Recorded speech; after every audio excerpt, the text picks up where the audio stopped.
Hello, and welcome back, everyone. We are excited to have you with us today.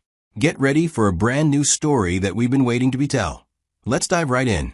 My name is William, and this is my story. It's been 15 years since I first laid eyes on Nicole, my wife. We were in high school, young, carefree, and madly in love. We married early at 21 against the cautious advice of our parents, who thought we should establish ourselves in our careers first. But our love was strong, and we were determined to prove everyone wrong. Our first years together were straight out of a romantic movie.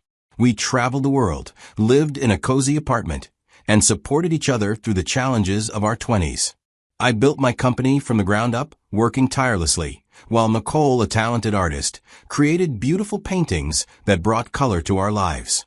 We were each other's rock, and our love only grew deeper. As a few years went by, and our family expanded with the arrival of our twin boys, Ethan and Lucas. They brought chaos and joy into our lives, and Nicole embraced motherhood with a passion I had never seen before.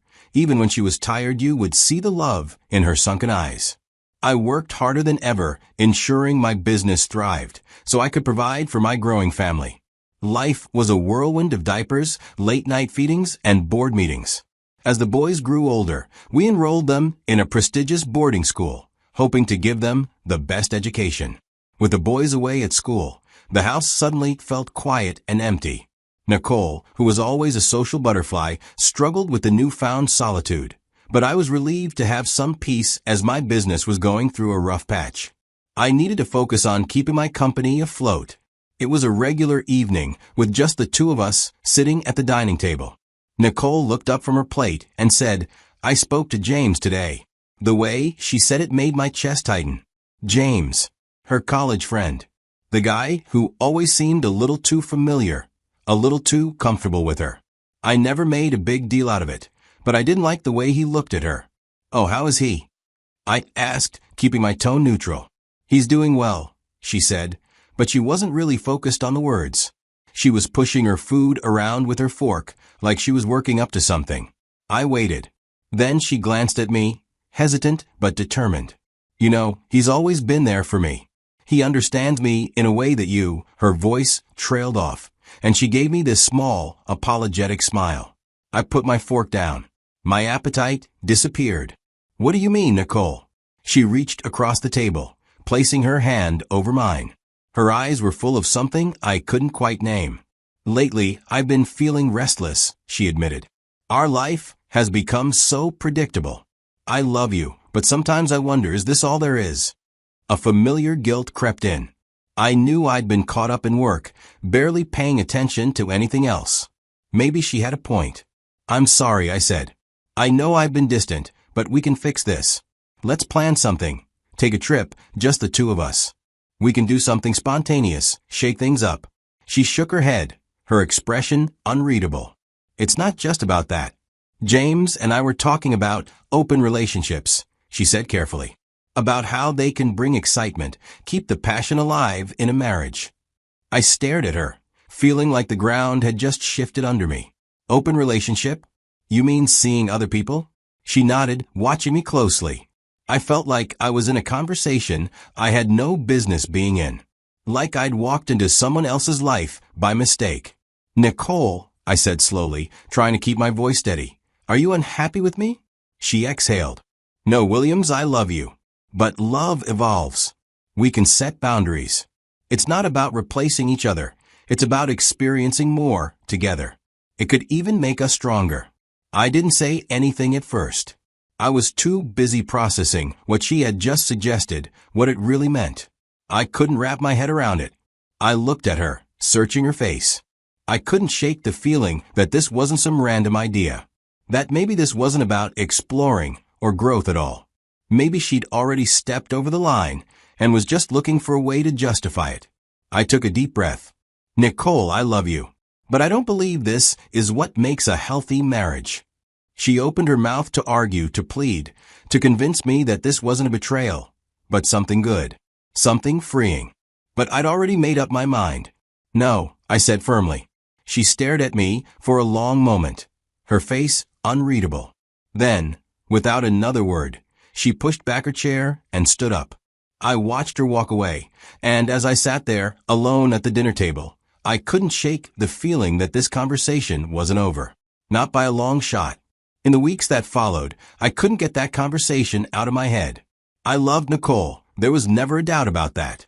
The thought of losing her, of our family falling apart, was something I couldn't stomach. But I also couldn't bring myself to agree to something that didn't sit right with me. Yes, my business kept me busy.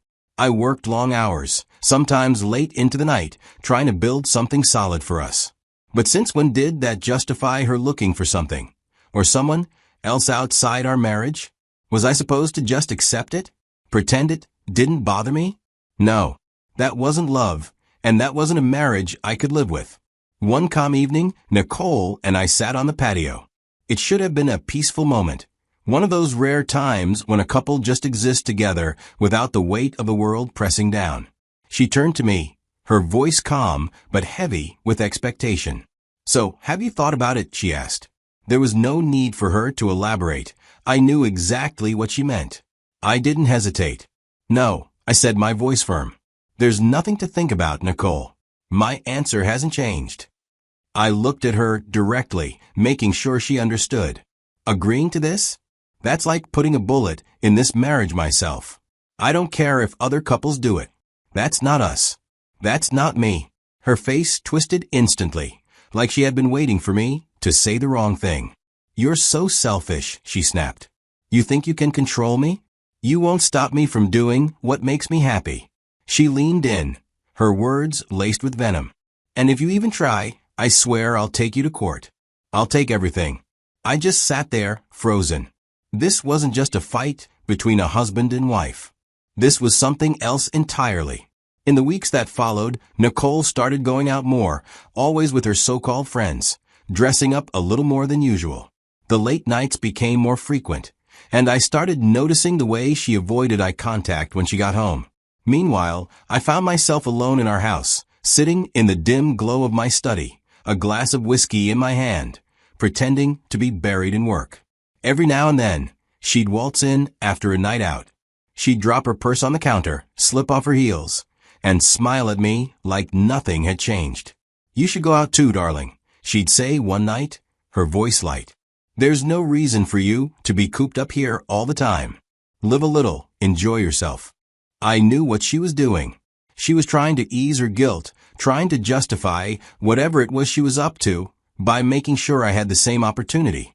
But I didn't want that. I had no interest in chasing distractions or pretending I was fine with whatever was happening.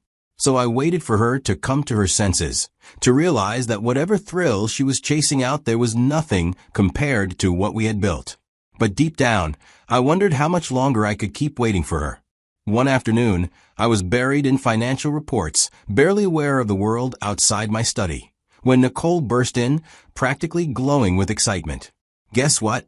Olivia got into college. And not just any college, the one right here. I always knew she loved me, but I didn't realize she wanted to be this close. To be fair, though, it's a great school, one of the top 10 in the country. I'm so proud of her. I set my pen down and leaned back, letting her words sink in. Olivia was Nicole's younger sister, and I'd always gotten along with her. She wasn't fresh out of high school like most students. She had spent the last 3 years traveling to underdeveloped countries as a model UN delegate. That kind of experience shaped a person, and Olivia had always been bright, full of energy, and ambitious. I knew how much Nicole adored her, so this news clearly meant a lot. Smiling, I glanced at Nicole. "That's fantastic. We should celebrate. Why don't we invite her to stay with us for a while? At least until she finds her footing." Nicole's eyes lit up. Oh, she'd love that. She was already pulling out her phone, dialing before I could say anything else. Olivia moved in a week later. She was a breath of fresh air, and I found myself enjoying her company more than I'd anticipated. We would chat over dinner, and she would listen intently as I rambled about my work, offering a fresh perspective that often surprised me. One evening, I sat alone at the indoor bar, staring into my glass. I wasn't in the mood for company, but Olivia, my wife's younger sister, slid onto the stool beside me anyway. She had that curious look in her eyes, the kind that made me brace myself for whatever was coming next. "So, you and Nicole are in an open marriage, huh? That's pretty wild," she said, not judging, just observing. I let out a slow breath. "It's not what I agreed to," I muttered, my voice heavier than I intended. "I don't know how long I'm supposed to wait for her to come to her senses." Olivia didn't say anything right away. Instead, she reached across the bar and placed her hand on mine, a small but deliberate gesture. "If you ever need someone to talk to, I'm here," she said softly. "I know I'm just the kid sister, but I'm a good listener." Her kindness caught me off guard. I nodded, offering her a strained smile. I appreciated Olivia, but I've got work to focus on. She seemed to understand. Without pressing further, she gave my hand a small squeeze, then let go. I watched her go, then exhaled and turned back to my glass. As the weeks went by, Olivia and I grew closer. She became my confidant, someone I could talk to about my struggles, both in business and in my marriage. Nicole seemed to have less and less time for me. She was busy having the time of her life. When I tried to express my concerns, she would brush them off, telling me to figure it out, and that she had plans with her friends. I found myself seeking solace in Olivia's company more and more. She was always there, ready to listen, to offer a shoulder to lean on. We would spend hours talking, sometimes over a glass of wine, and I began to see her as more than just Nicole's kid sister. When Nicole left for yet another so-called girls' night out, I sat alone in the living room, lost in thought. Divorce had been circling in my head for weeks, but every time I tried to think it through, I hit the same brick wall. What I stood to lose. My company was barely staying afloat as it was, and a divorce would rip through whatever stability I had left. Legal fees, asset division, alimony, any one of those could be the final nail in the coffin, leaving me buried under debts I couldn't climb out of. I was so deep in my own thoughts that I didn't even notice Olivia walking in until she sat down beside me. She looked at me for a moment, her expression softer than usual, like she could see right through me. Then, almost casually, she said, "You deserve to be happy too. Nicole's not the only one who gets to explore. Maybe it's time you did something for yourself." Her words cut through me. I had spent so much time thinking about what I could lose that I hadn't once considered what I deserved. Before I could second-guess myself, I leaned in. Our lips met, and in that moment, I forgot everything. My failing marriage, my financial worries, the years of resentment I had swallowed down. And when we finally pulled apart, breathless, I knew there was no undoing what had just happened. After that first kiss, everything started to blur. Olivia and I gave in to our desires more often than I care to admit. And every time I felt a twinge of guilt, I reminded myself of one thing. Nicole was the one who wanted an open marriage. She was the one who set the rules. I was just playing by them. Nicole, completely unaware of what was happening under her own roof, kept herself busy with her own affairs, literally. I didn't care. I didn't ask questions anymore. I didn't wonder where she'd been or with whom. I had my own distraction that kept me from dwelling on what my wife was doing with other men. With Olivia, everything was intense, almost desperate. We weren't just sneaking around, we were devouring each other, lost in something that felt like both an escape and an addiction. We didn't just make love. We consumed each other in every possible way. Every room in the house became our playground, every corner, every surface, every moment we could steal. It was reckless, but neither of us wanted to stop. And the worst part? I wasn't even sure I wanted to. Days turned into weeks, and my affair with Olivia blossomed. We were discreet, only meeting in when Nicole was out on her dates or at work. The more time I spent with Olivia, the more I realized how much I craved her company. She understood me in ways Nicole no longer seemed to, and our conversations were both stimulating and intimate. I started noticing the changes in Nicole, gradually. One evening, she walked through the door, and I knew something was wrong. Her blouse was torn, and she had quickly thrown on a jacket to cover it up. Nicole had always been particular about her clothes. A ripped blouse wasn't just something she'd brush off as an accident. "Nicole, what happened?" I asked. She barely met my eyes as she waved a shaky hand. "It's nothing. Just a stupid accident. My shirt got caught in an elevator." I stepped closer, reaching for her jacket. As I peeled back, there were scratches on her shoulder. That wasn't from an elevator. Are you sure? My voice was calmer than I felt. Because these scratches. I said I'm fine, she snapped, jerking away from me. Just leave it, please. I wanted to push, but I also knew that if she wasn't ready to talk, forcing her wouldn't help. So I let it go. Over the next few weeks, the signs kept stacking up. Some nights, I'd find her sitting in the dark, wiping at her eyes before forcing a smile when she noticed me. Other times, I'd spot faint bruises on her arms or a new excuse for why she was late coming home. She insisted everything was fine. One afternoon, as Olivia and I shared an intimate moment, her phone buzzed with a text from her hall director. She had to rush off to school, excited about moving into her new dorm room. I felt a twinge of sadness at her departure. With Olivia away at school, Nicole and I found ourselves in each other's company more often. It wasn't intentional on my part, just a natural result of being in the same house.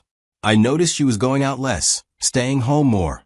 She started making an effort, little things like bringing up old memories, asking about my day, even suggesting we dance in the living room like we used to when things were good. There was a time when I would have jumped at the chance, when that kind of intimacy with her would have meant everything. But now, I couldn't force the enthusiasm. I played along when necessary, but my mind was elsewhere. If I was honest with myself, Olivia was where my thoughts drifted. She was what I wanted. Then, one evening, Nicole came home with her wrist swollen, the skin around it darkening into an ugly bruise. I noticed it right away. What happened? I asked, more out of habit than concern. She barely glanced at me, brushing it off with a wave of her good hand. It's nothing, just a dislocated wrist. Her voice was light. I'd rather focus on something else. Let's go out for dinner.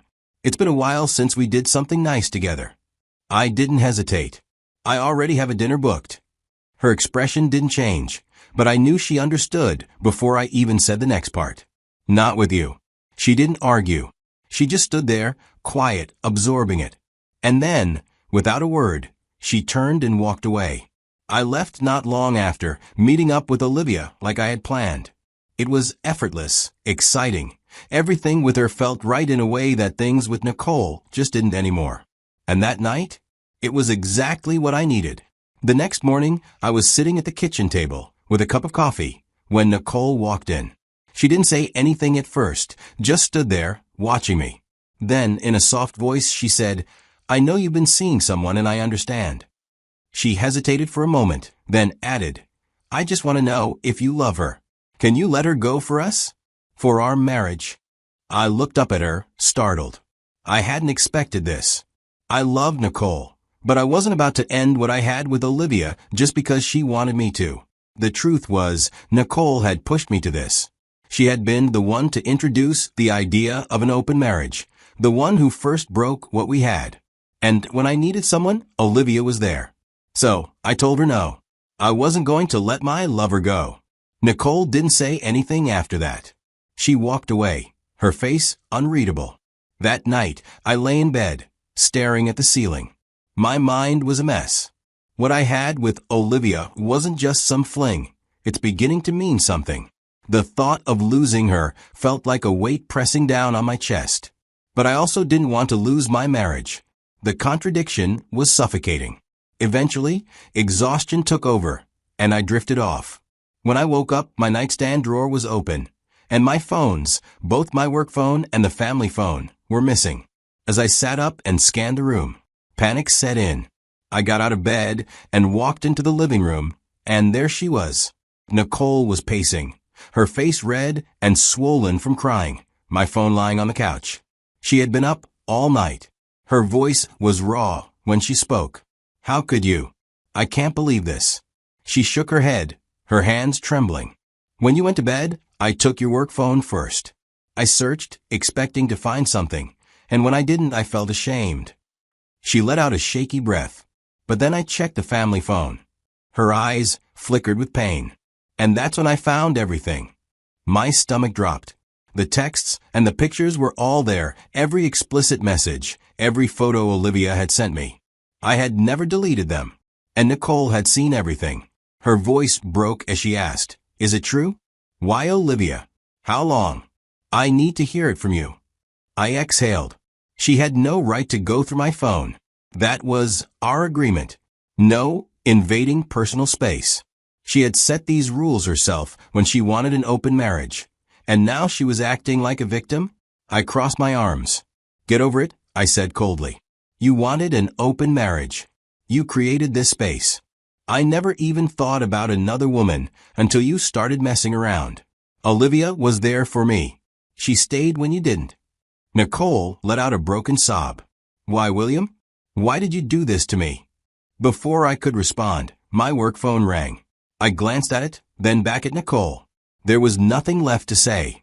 She had already found out, and I had made my stance clear. Staying here, arguing, wouldn't change anything. So I picked up my phone and left for an urgent business matter. When I came home that evening, Nicole was calm. We barely spoke, and honestly, I was fine with that. I later pieced everything together. Every time Nicole came home with bruises, looking distant and miserable, it wasn't just bad luck or accidents. She was going through problems with the man she had chosen over me. All those nights she shut me out. She was dealing with the fallout of an affair she thought would give her something better. And when that relationship collapsed, she figured she could just slip back into our marriage like nothing happened, as if she could hit some imaginary reset button and erase the damage she had done. The reality is, I might sound cold, maybe even selfish, but I built something with her sister, a connection that, surprisingly, feels natural. And since her sister doesn't seem to have an issue with it, why should I be the one to walk away? After days of avoiding each other, of living in silence, Nicole finally broke. She begged me again, pleaded for me to end things with her sister. She swore she would never bring up such betrayal again, promised she had learned her lesson. But words are easy. Trust, on the other hand, isn't something you can patch up overnight. I told her plainly, if she wants me to even consider fixing this marriage, she has to earn that trust back. And that's not something I can just hand over, because she says the right things. Since then, she's been trying. Doing the little things she used to do when we first got together. Cooking my favorite meals, checking in on me, trying to make me laugh. I can see the effort, but I don't know how much of it is real, and how much is just desperation. Is she truly remorseful? Or is this just another phase she's going through until she feels comfortable enough to slip back into her old ways? I'm watching, but I'm not fully committing. Not yet. Now let me ask you, if you were in my shoes, what would you do? Would you take her back and try to rebuild? Or would you let her feel the weight of her own choices? I want to hear your thoughts. Drop a comment below, and let's talk about it. Thanks for watching, and I'll see you in the next video.